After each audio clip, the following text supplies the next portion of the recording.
Hey there, Rollers. If you're a big honkin' nerd like Brandon and myself, you might enjoy our super originally named TTRPG news and discussion podcast, the Goblins and Growlers podcast.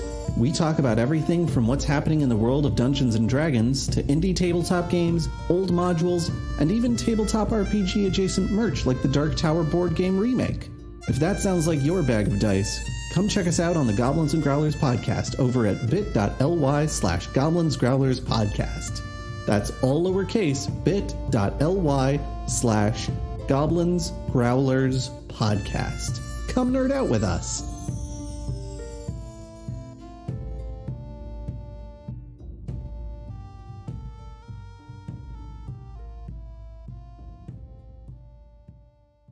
If 15,000 people were to descend from above, to jump inside your dryer and make noise and lots of love, well then would you see, at the end of your cycle, a lot of cleaner clothes that you'd wear on the bicycle. As you go to the market, let the people know you're there.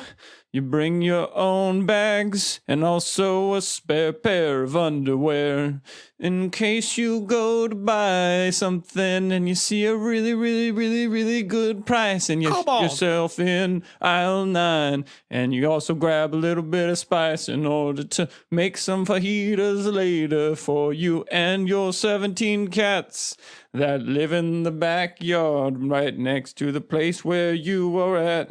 Yeah, Zarko Cat. Thank you. It's good solo. This is Quid Pro Roll, a fantasy live play adventure where a party of unlikely heroes embark on a quest to bring dragons back to their world.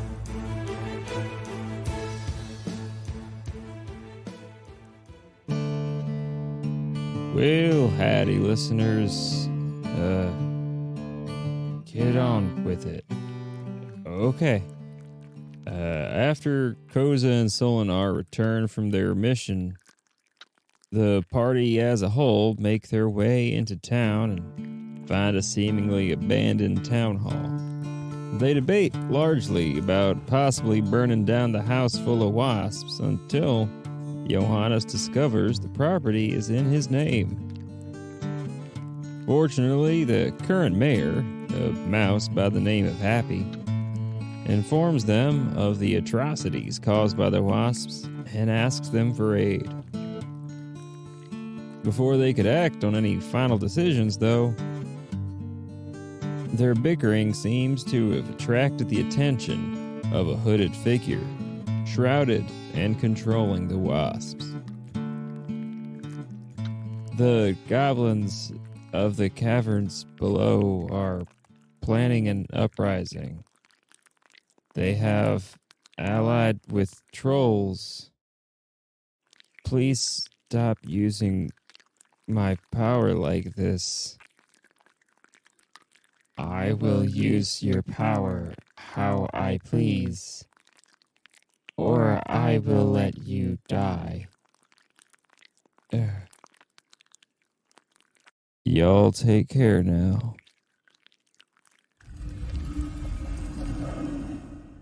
Nelson. When last we left you all, the barricade that you had done in the mayor's office, I don't want to say failed, because Johannes just sort of opened the door. The mechanical wasp filled the area, and so too did an ominous, cloaked, floating figure, calling these wasps his children. And that is where we find you all now, standing, ready, probably at least like mildly intimidated, in this room filling with mechanical wasps, and this floating weirdo just kind of there. No, Solinar is definitely tucked behind and maybe even underneath the mayor's desk. So you're hiding? Yeah, 100%. You think Solinar's gonna be like, oh, an ominous figure coming through the door? I gotta get up and be part of this. Wouldn't the mayor's desk just be a playing card supported by toothpicks? It's a full thing because the mayor hasn't always been a dormouse. I will say there's a desk on the desk. We got to just hear a GM ask a rogue incredulously if they were hiding, which was great. Valid. I mean, honestly, my current running theory is the reason that Happy the Dormouse is the mayor is because everyone else died. So, like, by laws of succession, he is the only one left. Because that's how it works. He started as the mouse catcher. Well, it's like how, like, the president dies, so then it's got to be the vice president. But if the vice president dies, then it becomes, like, the speaker of the house. Like, you know how it goes down. Right, and if Happy dies, then the mayoral succession will go to the house that Jack built. Mm-hmm. So anyway, ominous room filling with wasps. Solinar is hiding. You three, what are y'all doing? Yeah, did this guy cross the threshold yet? They reach into their a shawl and pulling out slowly a tattered and ripped wanted poster with the likeness of Johannes Folger on it. Dun, dun, dun. Found you. And that's it. And that's the episode, folks. Dun, Thanks dun, for tuning in. Dun, dun, dun. So it's a robot wearing tattered rags. Yes. Yes, holding a wanted poster of you. All right. And floating in the air. Hover robot. Hover robot. Yeah, I pull him in and I go, oh my God, you have that for one, first time I've ever seen this poster of me. They really did not do any justice to my hair. Wait, did they do justice to my hair, Alex? No, they did not. They did not do any justice to my hair, number one. Number two, we got to talk to you about you've been a bad roommate to these mice. They have been terrific for me. You know, I'm gonna do a quick. This is important to me because I'm gonna sense some good and evil. Mm-hmm. Yeah. As you grabbed the sort of the clothes and pulled this being towards you, they move very smoothly, but you can feel like they're very heavy underneath there, despite being floating off the ground. Mm-hmm. But with your Johannes muscles, you can still tug them towards you. Yeah, divine sense, Alex. So you sense malice in this creature. At the very barest minimum, a desire to apprehend all of you. I don't know that evil would be the word that I would use, but there is a coldness. Sense business. There is a coldness to this person that leads you to believe that they have a shocking lack of empathy. I guess it's getting into a very existential question. Yeah. Shocking lack of empathy sounds evil to me. Is that am I off base? Alex did say you detected malice. And canonically did say that malice is sort of the baseline for evil in this world. I mean, it starts with mal. I think you're evil. It's open for interpretation. Well, my God thinks like I said, that... I'm using detect good and evil as vibe check. Like, Yeah. I think you're evil, but my God says it's open to interpretation. Defend yourself. avast! Yeah, but not defensively. I mean, tell me, are you evil? Did you kill people? Did you kill your roommates? I have killed so many, and I would prefer to not kill you. However, if that is what I must do to fulfill this bounty, I will. Wait. Why are you killing people? Good question. He looks at you for a moment as if you just asked him a trick question. Because their lives are expendable, and if they do not cooperate, their bodies will. Oh yeah, I hit him with a coat rack. All right, roll for coat rack. Roll for coat rack. Are you hitting him with a coat rack or a coat hanger? Well, what's the thing that you got? The coat? Yeah, where you hang your coats. Coat Hanger. rack. It's the Because you had a coat hanger before. Hey, just want to throw another option out there. Please. Coat hook. Good. I'm gonna use that. And I'm gonna use that as well. It's another crit 20. Oh my god! Yeah, it's just Starting the been episode that strong. been that kind of day lately, I think. All right, so Okay. that's double max for an improvised weapon. Oh, jeez. Let's forget about that. It's every okay. time. It's an improvised weapon. I'm hitting you with a coat hanger rack hook. Not the coat hanger's rack hook. It's like it's a coat Swiss Army knife. It just comes out of a coat. I think so. So I'm hitting you with that. It does 14 damage. I definitely dent the hook, coat hanger rack, and I think you probably fly across the room a little bit, like not like fly in like anime style, but you're heavy. Yes. So you connect with this coat hanger hook rack, which I'm imagining was like sort of in your hand, so you just sort of like whap forward with it, which is why there's no ability for this creature to respond, and it just connects right with like their face, which was hooded. As this hits, though, you hear a crack sound, and the hood falls away. It moves back about a foot, and you see a porcelain mask that has several. Has a point of shatter on it now, with the crack sort of spiderwebbing down from where you just hit it. You see behind it dozens of small like gears and metal pieces whirring and clicking away. You will pay for that. And now you roll initiative. All right, roll initiative, guys.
As this creature says, You will pay for that. it lifts up one of its hands, and immediately you see, almost following from the floor, just a swarm of these wasps just coalesce into a spike on the ground and lurch forward at Johannes. Neither hit, as both of these almost like punches of stingers just crash against your armor and shields. You feel the pelts, and you hear like the sound of almost like thousands of tiny darts just crushing and cracking against the metal. Ah! Be careful, he uses darts! And that would be their turn. Beautiful. Koza, that's going to bring us to you. Yep. I am going to cast Schlag and charge up to this dude and give him the old what's for. All right, give him the old what's for, buddy. They're in the doorway, so you're like standing right behind Johannes. Johannes is short. I can bop him from overhead. A little overhand. Yeah. I'm a Lightfoot too. That's true. Give him that boop. Yeah, so I run up. There's like a puff of spores around me, a little hazy fog of spores as I charge over and bop him from over, like I'm standing above Johannes, and I'm doing a swing with the quarterstaff, and bop him across the head. And as the quarterstaff contacts, you see like little bits of rot forming on his face. Ooh. Robot rot. The Or rot like- like Robot. forms behind the where the chips of the porcelain are breaking down. Yeah. I love that. That's disgusting. Gross. I think that goes something like rot, robot rot, Mm-hmm. rot. Robot rot. All right. Oh, that's So- going to be the soundtrack for this episode. Koza, is that your turn, or is there anything else you can do? I think that's everything from my little turn. Who's up next? So Alita is going to like grab her mace, wind it up, and run swinging. And it appears that she swung just enough that the mysterious stranger can duck their head slightly and remove their space from her mace. The mace face. Coming right out of Koza's attack, it seems to anticipate that everyone's going to go for its head. So its head sort of just like lowers down to its chest level right at that time. Perfect. Perfect and fair. Which is going to bring us over to Solinar. You hear a calm no. Rude. From Solinar's hiding place under the desk, you just hear, "Come on, come on, come on." Yes. And that's his turn. Okay. Boat brings us to you. I will say that the doorway's getting real crowded. Just as a quick point of clarification, he is made of metal, correct? It would appear at least parts of them are. Okay. There's a lot of shroud covering the body. The head, the hood has been pulled down, and you can see the hands are metallic, and a lot of the stuff behind the mask is metallic. I'm just gonna generally aim heat metal As at an the idea. body. Yeah, at the body. Very good. Yeah. All right, so you hold up your hands to heat this creature. And they cut my hands off. you immediately see from underneath the shroud like little bits of steam coming off as the shroud is almost getting shrugged away. Yeah. Stick that in your pipe and steam it, you Hymenopterer. Rude. All right. Boat, is that your turn? That is my turn. Wonderful. Johannes, we're back to you. Well, and by back, I mean for the first time, it's your turn. Yeah, so Johannes is seeing kind of like all these things being heated, and he is he's like, oh my god. And he runs over to the desk and he grabs one of the notices that we put together, and he runs up and he puts it on you. What is this? Fiend. And he says, "You have 5 days to vacate the property in the city by order of the mayor, or else we are allowed to deal justice according to the mayor. Oh man. You're evil." Roll me a d4. 4. It's 4 points of justice damage. Justice. Justice. Served hot like metal and warm like a human. Heat human metal. Mm-hmm. So I do this. Fantastic. Okay. Yeah, it looks down and grabs the notice, holding it up. It starts to, like, its face is clearly looking and almost like it's scanning and reading. You can see its head like moving back and forth. As it is doing this, you see something from inside of it, or rather, like around its chest area, start to move and shift, pushing away the shrouds. The body underneath is now being revealed, which is a mixture of tons of mechanical legs, almost like centipede-like legs, though they all seem to be connected and held together with muscles and portions of furry skin and things like that being like meshed together inside of this body. It took me a second to realize you meant the adjective furry and not that, like, you had skinned a furry and were using their skin. No, not furry skin. Johannes is just nodding. Fur and skin. While you're scanning this document, while they're scanning the document, Johannes is just nodding. And just like, yeah, that's right. Take that. Order of the mayor. At that same time, Solinar, you see from where you are specifically, a portion of the window that is slightly open. You see several of these wasps crawling through until one of them just pushes it up that little bit, and a swarm shoots through directly at you. Well, not directly at you, but they're swarming in the area, and several are near you, and will attempt to attack you. I can't believe these beefcake wasps. Beefy. You take 10 points of piercing damage. As a good, 40 to 50 of them just crawl across the floor and swarm over onto the desk on you. And you go to turn, side to side, but you feel them creeping up back, along your back and your shoulders onto the back of your neck. What was that con save? It's an 8. An 8? Yes. Which I'm going to go out on a limb. I bet that's a fail. What?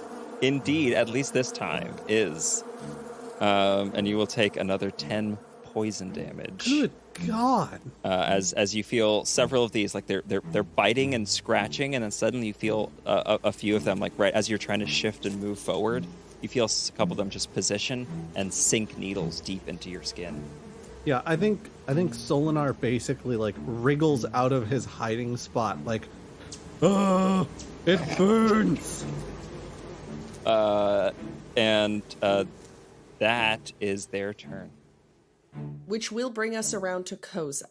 Yeah, They are currently slightly disrobed. You see the viscera and grossness of their insides mixed with the metal of a machine, and they are quite diligently thoroughly reading through this eviction notice.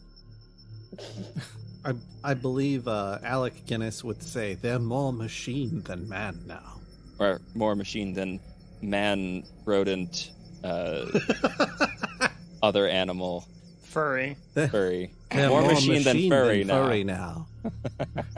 It's like Godzilla and Mechagodzilla. I'm gonna more machine than scaly now. I'm gonna take Bull. So I've kind of ducked back around the corner, so I'm not directly in the line of fire. And I'm gonna take Bull out of the bag and whisper something to him. And Bull is going to waddle through the shadows up to this bounty hunter, and he does a puff, and there's a puff of spores come out of him. And I need bless you. I need our bounty hunter friend to make a They got a 12 con saving throw. Yes, total 12. Sweet. Okay. Let me I feel like narratively it's so odd for necrotic damage to affect this thing, and then I found out that he's got meat parts. He's got meat parts. Dave's I'm standing. got meat parts. I'm standing pretty near. Am I supposed to? Should I roll a con save too? looks like this is targeted at a single creature. Cool. Nice. Love it. Oh wait, You're immune to breathing. this thing has fleshy bits, right? Yes. Yeah. So Oh, yeah. Meat parts. That are being heated at the moment. is You it see Yeah. coming is off it of them. considered a construct? Yes. That's I was gonna say that's a question for Alex. Are Warforged constructs in this world? I did a quick Google, and apparently Warforged in the Eberron book are counted as humanoids. Perfect. I mean, As far as spells and things are concerned, because they have organic bits operating them. there you go. Where All a right, there you construct go. is supposed to be just golems and things like that. Cool. Then we've got our answer. All right. Humanoid it Okay. is. Cool. So I can still use blight on this mother. Come on. All right. It takes Do it. 38 damage. Good lord! Get blighted. Ko's over here doing major damage. Get wrecked. Good lord. Damaged so much that it has a rank in the active military. Major damage. I don't know if you've ever seen like how they grow mushrooms. As a general, yeah. Like its fleshy bits are like contained inside porcelain, right? No, they're sort of exposed. Oh, they are exposed. Okay. Yeah. All of a sudden, like all over like these like exposed fleshy bits, you see these like little like mushrooms start to sprout out. What is this? Immediately you see like its hands go down and start like trying to brush away the spores and the mushrooms as they're growing. These mushrooms grow especially well on decaying flesh. My pristine flesh. Amazing burn. Is that your turn, buddy? Yeah, that's my turn. All right, Alita pauses for a moment, looks at Koza horrified, then just sort of shrugs and swings her mace at the construct. I also need, real quick, you to roll a dexterity saving throw, Gabriel. So ready. 14. While Alita misses her swing again with her mace, the duck back that the construct that the Warforged does tips it back into the vines that have grown out of the ground and entangled. Well, that's not good. She can't do much, but she can do her nymph stuff. That's going to be what she can do. Solinar, you're up. So they're grappled? Yes. Stuck in place? Perfect.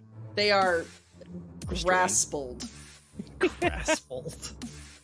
Solinar struggles out from the cloud of wasps and is just kind of like he's waving around a little frantically, trying like not to hit anything with attention, which is pulsing with dark energy, the red glow, and a swirling vortex of darkness around all of that.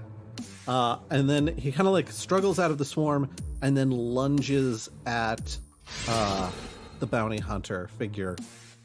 And he's like, if we can take out the comptroller, then they won't have any accounting, and then we'll be able to stop them financially.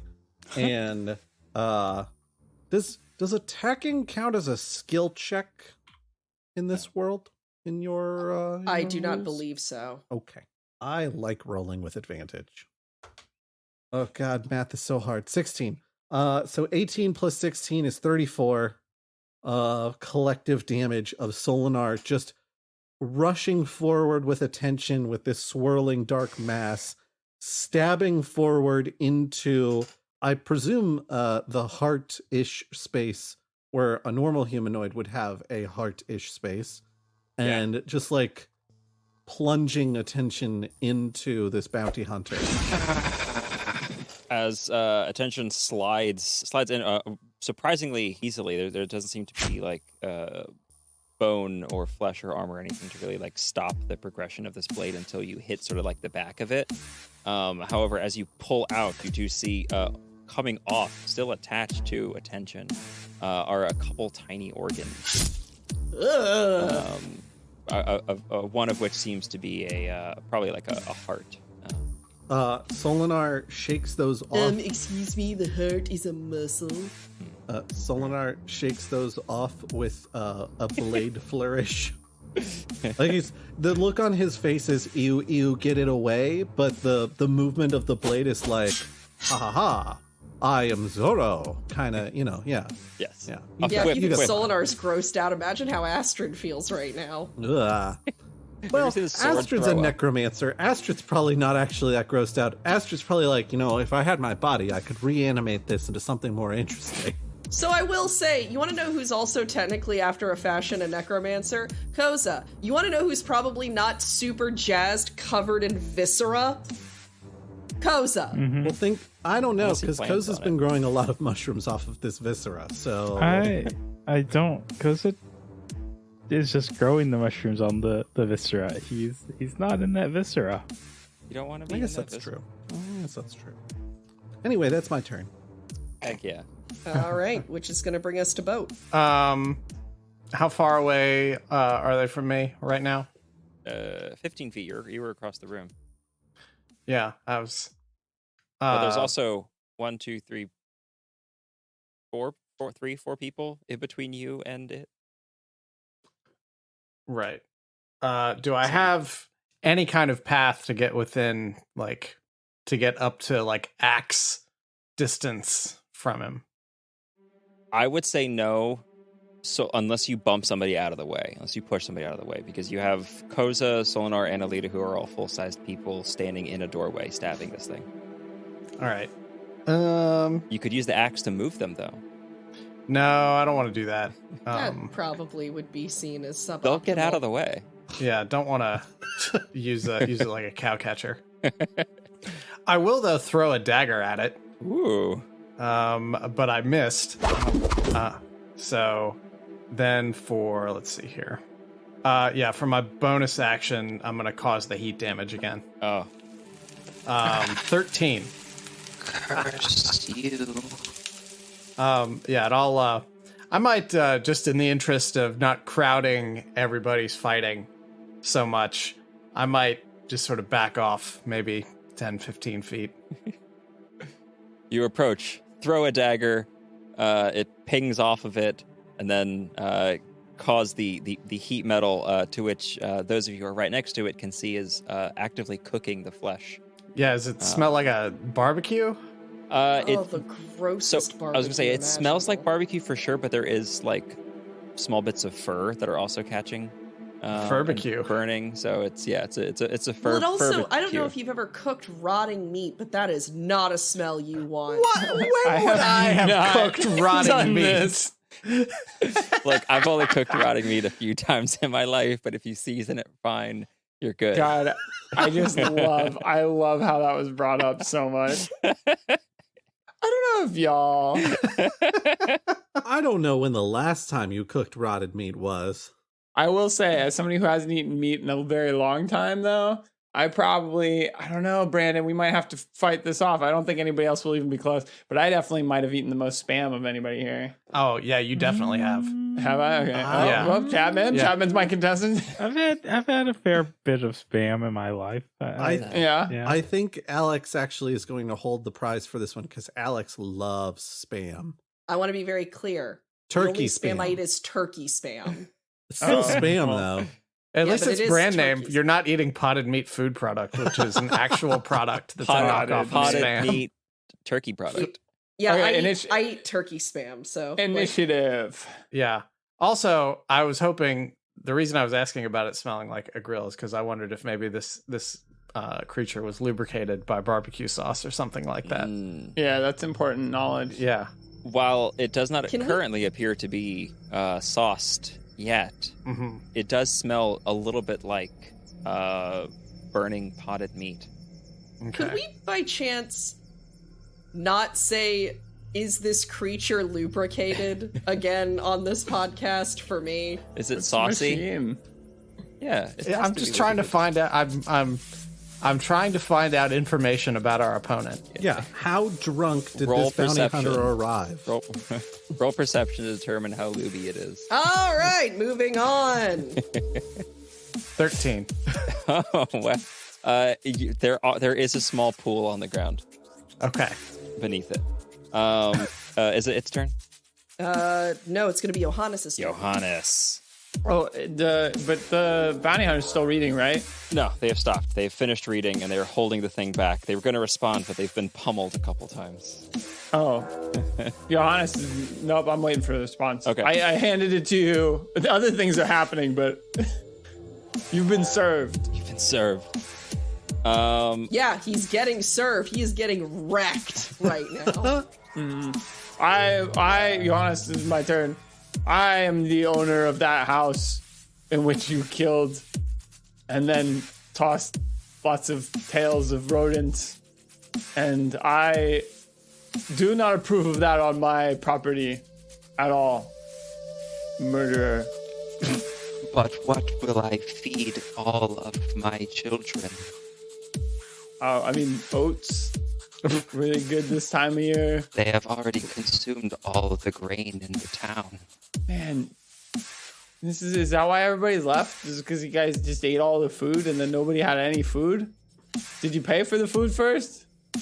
theft on top of murder. You hear like a whirring sound kick up as another fan turns on inside of it. The food was payment for us to live here and protect this town from villains like you. You killed everybody. There's nobody here. You're protecting my house. It's my house. What? I'm the only person here in the homeowners association, and I don't approve of you killing everybody, eating all our food, and then charging us for protection again from myself. I own the house. Are criminals allowed to own property? Yeah, the mayor literally just said that it's my house. Will they say the same when I present them with your wanted poster? I don't know. Mr. Mayor! You hear a nope, not coming out. How do you feel about, I have a wanted poster, but I own the house. Do I still own the house even if I have a wanted poster? I don't really care at this point. See? To the victor go the spoils. He doesn't care. He's like pretty chill dude. Johannes, you are no longer just fighting for your life. You are fighting for home ownership. We can't. Well, no, I already own the home. Yeah, but if you lose, he's going to take it from you. Oh, I punch him. Oh, that was easy. Wait, no. Yeah, I punch you for 6 damage.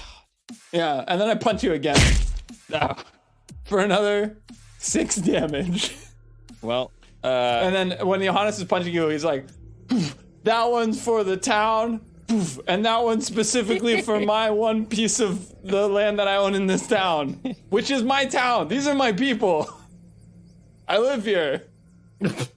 In response to that, you could see that, like, at this point, between the cooking meat and the slightly bending metal of its form, and then like the punches and the various other hits, the mushrooms growing off of it, it is looking quite crumpled on the inside, though it is still floating. However, you see the miasma of wasps underneath it suddenly like shoot off to the side as 4 legs unfurl from this creature and it lands down onto the ground. It then says to you, Johannes, But you abandoned these people, and you weren't here to protect them. Had you been here, maybe they would not be living within me and my children. I am your town. Oh my god, you are so evil. and with that, a swarm is going to attempt to attack Boat and Koza. With that, it again raises 2 hands. One hand behind it is still holding the eviction notice. It seems to be actually kind of be taking that a little seriously. Good. And you see the mask crack and part of it break away. Underneath, you see again multiple pieces of machinery covered in like flesh and muscle. But it seems to be creating a mandible, rather a set of mandibles, which you can see clicking and chittering on the side. Gravy Boat, you see crawling across the floor. As you take your steps back, you crush down onto something. You look down, you see that you stepped onto one of these wasps that have been crawling just through the windows and other cracks in the building. Swarm of them go to crawl up your leg and fly up behind you. Oh no. Dealing 11 points of piercing damage, and roll me a Constitution save. As this is happening, Koza, you are standing, having just caused these mushrooms to grow off of this creature, and you see it land down onto the ground, right as a portion of the wall that leads to outside. Actually, you hear it like buckle and break as just a swarm shoots in from that side, swirling over top of you, several of them landing onto Bowl and several landing onto you. I got a 12 on that con save, by the way. Oh no. I mean, yay. That will be 12 points of poison damage to you, Boat. And then Koza, I will also need a Constitution save from you. Okay. And you also take, as the swarm swirls around you, you can feel them like trying to crawl into your clothes. I got a 14 on the con save. You take a total from both of the attacks hitting you, 17 piercing damage. Ooh. And 8 poison damage. Yowza. It's spicy. And this creature takes a few steps back, not far enough to really fully disengage from combat, but you see it is certainly rethinking its approach. A little stagger action. Yes. You hear it cough in a grievous-y way. Ooh. All right, Koza, that brings us back to you. Okay. Hit him with another 30 damn damage. You know what?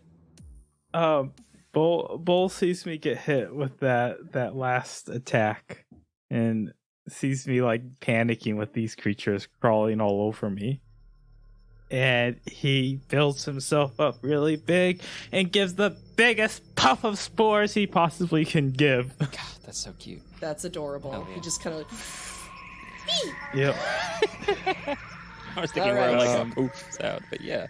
Okay, it takes 20 points of necrotic damage. Jesus. Yeah, it's another blight. More spores come out and more mushrooms start trying to grow over this thing. New different shapes, awful bright colors kind of growing from these things. You can once again see that the fourth arm comes out of this, like folds out of its side and is trying to like grab and rake away at these mushrooms. Yeah, that's really disgusting. Yeah, it I'm is. not sure why you're surprised. Koza's been doing a lot of combat up to this point, Yes. and it's always icky. He's lawful icky in combat. Lawful icky. Yeah, this thing is looking really rough. All right. Is that the end of his turn, Koza? Yep. Yeah, that was just Bull's turn. Wait for Koza's. So is Alita... So are the vines that Alita casts still grabbing him? Yes. All told? Yes. That's why I was only able to back up a little bit. She's going to wind up, and finally the creature feels the vines sort of tighten and pull him slightly down, while Alita sort of winds up and swings, taking a good chunk of his metal off. Yeah. You see just pieces of ceramic and metal fly across the hallway outside of this room. And once again, you can see now more into like the core, the center of this creature. There's just like organs wrapped around wires and tubes that are just pulsating and beating Good lord. and cooking actively from this heated metal. Okay, that's going to bring us to Solinar again. All right. Solinar is going to take another stab at this. Solinar is going to like stab forward a couple of times with attention, and I think what's happening is that Solinar is stabbing into like what little of the fabric remains and not actually making contact with things. And so it's basically like punching small sword holes into this creature's tattered cloth cloak thing. You need to look spookier! I mean, I think that's all I've got for this turn. Yeah, that's every... You know what? Solinar is going to do a disengage and roll... If you'll allow this, Alex, Solinar is going to do an acrobatic roll kind of through the combat group and over like with one of like kind of a combat roll over the creature's leg that's sticking out now and reposition himself on the other side using disengage. Ooh. I know it's It has Roll four an legs. acrobatics for me. okay. I know it's a narrow space, so This roll will determine whether or not it's doable for me. 19. That is high enough. So yes, you will succeed on that. So yeah, Solinar kind of like he feints as if he's going to stab somewhere a little bit more vital. And then as the bounty hunter goes to react, he does a quick like side turn roll over the bounty hunter's leg and repositions himself outside the doorway so that he's not jamming up the combat space quite so much. All right. Which will bring us to Boat. Hey, Boat, do you mind if I jump you in initiative? I mean, if you got a good idea, I don't mind. I think I know what needs to happen here. As the resident in this city, Boat, I think it's on me to do this. Drive one home for the home team. Thank you. We clasp forearms, and then I walk up and I stride with purpose. We do the predator handshake. Yeah. Oh, okay. As Boat is being swarmed and covered with insects, Johannes is just like, I got this. Yeah, I flick one off him. Okay. I need to roll and actually hit, though. Oh, well. You got advantage. For so many reasons. True. Do we do meet or beat? Meet. Yes! I actually needed that. I was like, I love how I was so close to being like, Boat, do I have this? And then just missing all of my rolls. Okay, I got a meet. Good. I walk up and Johannes reaches into his pack and he can he see the eviction notice still? Because I know the creature's still holding it. It is close. holding it up, and as you're walking up to it, like the Solinar just ducked past it, it turns to face him, then turns to face you, and you see it hold up two of its hands at you in almost this like slightly fleeting fashion. Yeah, Johannes takes out the stamp of Aisling Glen and with divine force slams it down into the notice. Are you smiting him using the seal? Yeah. Yes, you are evicted from the city. That's a divine eviction notice. Oh man, That's a new spell to me. Yeah. Divine eviction. That's, Isn't that a wait? Isn't that a banishing smite? yeah, it would have to be, wouldn't it? Legally. Okay, you can describe your kill. Yeah, 21 total. Well, I mean, that was it. Johannes comes down, the stamp, as he's coming down, you see it glow with holy divine light, and it's so bright, it like does a quick like flash into the room, and then as people blink and their eyes clear, you can see that the stamp is like in gold embossed ink, which is not the color of the ink pad originally, on the eviction notice. Stamping down onto its, I guess, stomach chest area, because it had the eviction notice just out of reach for you.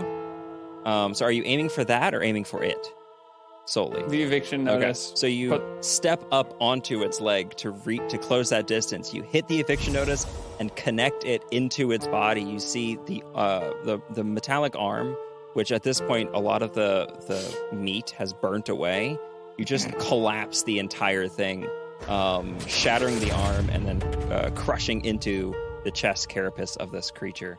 As it falls backwards against the wall, and you see divine light echo through the entire body. As it leans against the wall, slowly going limp, all of the insects in the areas falling and dropping. And you can hear it go, No, my children are so hungry. The Emerald Lotus will not be pleased. and then it crumples down to the ground. Yeah, taste the power of the soon. Okay. You then hear a beeping sound coming from its body. Run.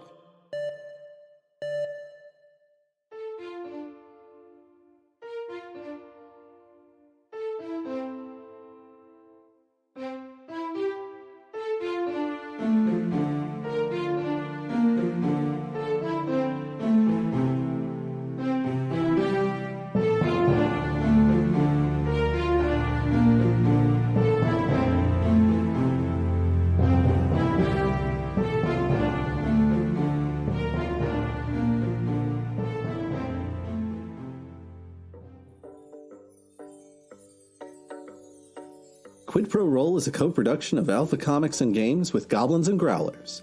Our audio production and all original music composition is provided by Gabriel Perez. He can be found at Amethyst Audiomancer on Instagram. The voice of Alita and our DM for the podcast is Alex Smith. She can be found at Alpha Comic Games on Twitter. The voice of Charles Gravyboat Barnes is Brandon Dingus. He can be found at Way of Brandalore on Twitter. The voice of Eek and Koza are Chapman Adams. He can be found at What Are Birds on Instagram. The voice of Johannes is Alan. He can be found at The Dungeon Meowster on Instagram. And finally, the voice of Solinar is me, Josh Maltby, and I can be found at BlackCloakDM on Twitter. Thanks so much for listening. I have robot rods stuck in my head. Let's see. I mean, I could see if we'll let the body heat the floor. Let the There we bodies go. heat the floor. Let the bodies heat the floor.